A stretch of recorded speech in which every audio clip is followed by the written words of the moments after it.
Have you ever wondered what games you should keep or you should lose? Find out here at Purge Reviews. Have you ever wondered what games you should sell or you should use? Find out here at Purge Reviews. Find out on our top 10 list what games you cannot miss.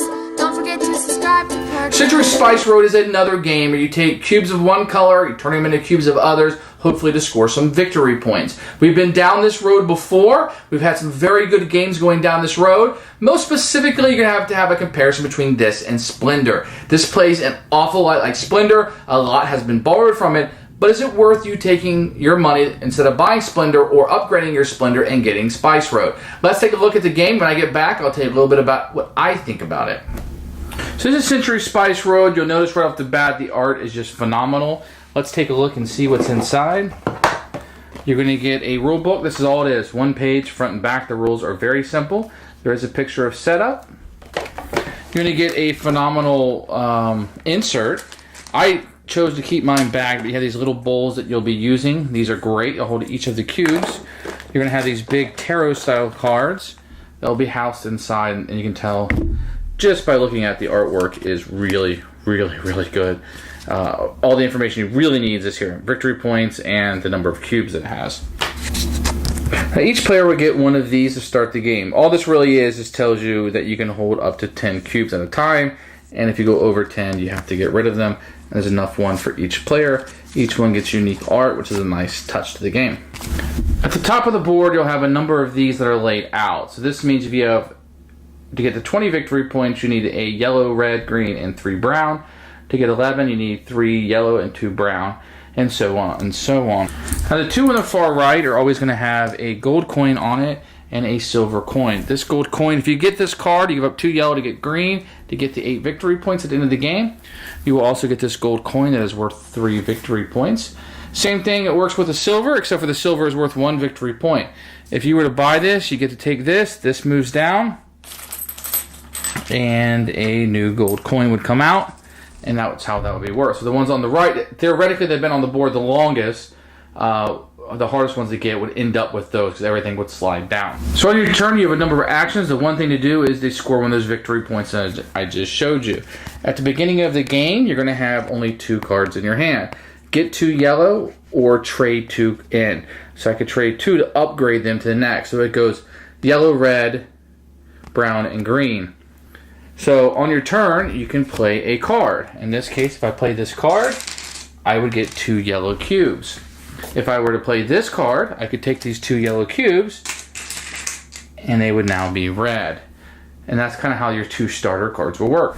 During the game, there'll be a row of cards that are set up. You can always buy this card here, and you just take the card on your turn, and it's your card. If you didn't want that card, but you wanted a different card, then you can put any colored cube on a card, and then take the card there. And you can go all the way down the row if you want. If you take the card, it goes in your hand, these get sent down, and a new card will come out. What you'll notice in particular about these cards is they have something you can do here. Very easy to see with the icons. 2 red, you turn 2 green. You don't do that when you take it. This card would go into your hand when you take it up from the row, and when it comes back to your next turn, you could turn this in. You would play this card down. You would give up 2 of your reds, and you would get 2 green. So all you're doing is throughout the whole game is taking these cards, playing the cards, and then changing the cubes around to the colors that you need to fulfill one of the scoring requirements on one of the scoring cards. The trick to the game is that once you play a card, it's down until you pick up all your cards. That is also an action to pick up all your cards. So if you have a really powerful card, that's great.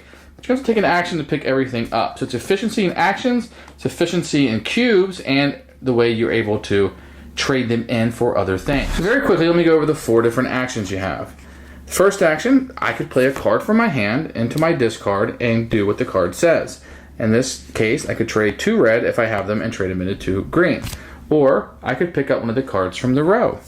If there's a cube on it, then I get the cube. And now this will be part of my hand. The third thing I do is I could give up cubes to get one of the scoring cards. If I had 2 yellow and 2 green, I could trade them in and get an 8. That would be an action. The last action I can do is pick up all the cards that I've played and discarded and have a new hand. Those are my 4 actions. If at any point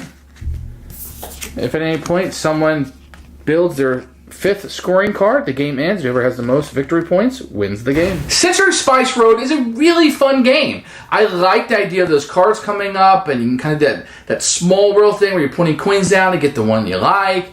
And it's all about maximizing your efficiency. You want to be able to turn those cubes or those spices into better cubes or spices, or what you need to get those victory point cards. And you need to do it fast, and you need to do it first. And there's this pressure to keep doing that. We've been down this road before. We've had games like this, and they kind of streamlined, took everything out of it that you don't need. This is strictly getting a card, turning them into other cubes, and scoring victory points. If you're building up towards a card and somebody takes it, well, then you're just hosed for now, but hopefully you can utilize those cubes in a different manner. Now, the elephant in the room is this game is a lot like Splendor, right? I really like Splendor. I really like the app for Splendor, and Splendor is one of my favorite games. I like those type of games, so I don't have a problem with also having Century Spice Road. If I had to pick one, maybe I'd pick this one. A little bit more going on, just a tad, but I think Splendor is a very solid game, as Century Spice Road is. I think it's a very solid pickup. If you're into these type of games at all, this is probably the one to get. You're really going to enjoy this one. There's a lot of variety in the cards, but there are some cards that are better than others, and you just need to get those cards first, but that's the game. What is efficient for you in this particular game based on what victory point cards are up? What are you going to do? One con of the game is that it's a little boring. The artwork is fantastic, and they try their best with what they got, but the cubes are just cubes. I wish they would have been like realistic looking resources, but they're just cubes, and you're just turning cubes into more cubes, and it's been done to death. That might hurt the longevity of the game for you, the replayability of the game, because if this feels familiar, it's because it is. You've played this a lot. We've played Splendor a lot. We've played ad nauseum games where you're turning cubes into other cubes, and this strips everything away. It strips the theme, it strips everything away, and it's just like Splendor, where it's just the mechanic itself. So the longevity, the replayability, that may not be there because you've already done this so many times. But this is a really strong addition to the game, and sometimes this happens where they finally nail it, but it's riding the back of a lot of other games. And that might be where we're at right here. I am excited to see where this goes in the future, right? This is part of a trilogy of games. The other 2 are still forthcoming.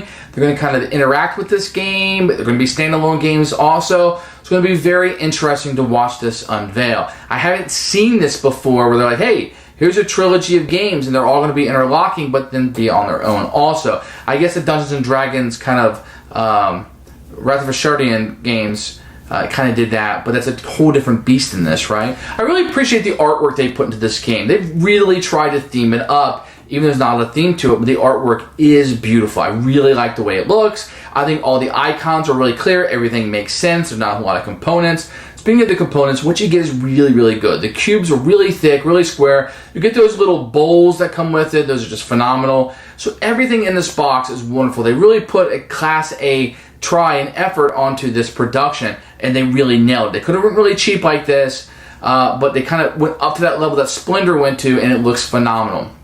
Overall, I say this is a game you should add to your collection if you're into this type of game, this efficiency type of game. I think this is one of the best. I think you're going to have a lot of fun with it. If you're not sure if you should upgrade over Splendor or not, then try this one out. But if you like Splendor and you love Splendor, you are going to love this one even more. So I'm not going to go on the record and say which one is better, not quite yet. I need to give this one more plays, and I played the app on Splendor to death. But this is very solid. And I don't think there's anything wrong with having both. I mean, you can have 2 worker placement games. You can have 2 dice games. There's nothing wrong with having 2 market efficiency games like this, and these are 2 of the best. Century Spice Road is a knocking out of the park for me. They did a phenomenal job. I'm glad that Dylan showed this one to me because I was going to let it pass on by because I already love Splendor so much. But I'm glad I took a pause and got to play this one and now have my own copy to play whenever I want. Thanks for watching the video. I really appreciate you tuning in. If you liked it, please like it and hit that little subscribe button. That really helps out the channel, lets us know that you're getting the videos that you want. If you agreed or disagree with what I said, feel free to comment below. I'd love to hear what you have to say, and I promise that I will comment back. Thanks for watching, and everybody else,